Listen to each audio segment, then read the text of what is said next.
উপস্থিত আছেন রূপনগর থানার ৭ নং ওয়ার্ড বিএনপির সভাপতি মামুন এবং উপস্থিত আছেন ৭ নং ওয়ার্ড বিএনপি সিনিয়র সহসভাপতি ইমরান মুন্সি এবং উপস্থিত আছেন ৭ নং ওয়ার্ড বিএনপি সাধারণ সম্পাদক খোকন এবং উপস্থিত আছেন ৭ নং ওয়ার্ড বিএনপি সহসভাপতি শেখ ফুতুন মিয়া। আজকের এই গণসংযোগ নিয়ে কথা বলছি ৭ নং ওয়ার্ড বিএনপি সহসভাপতি শেখ ফুতুন মিয়ার সাথে।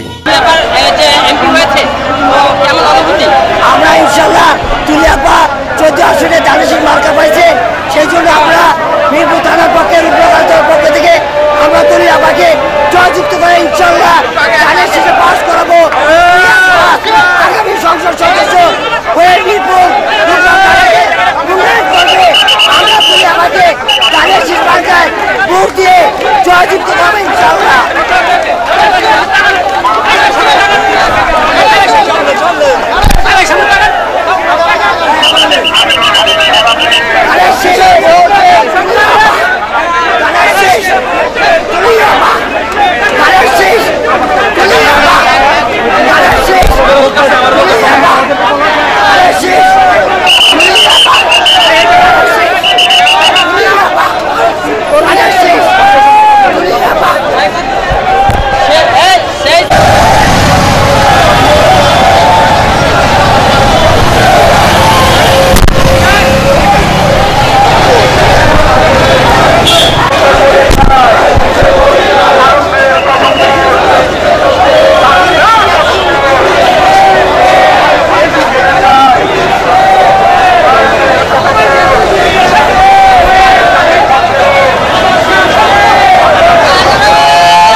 মামুন ভাই, খোকন ভাই,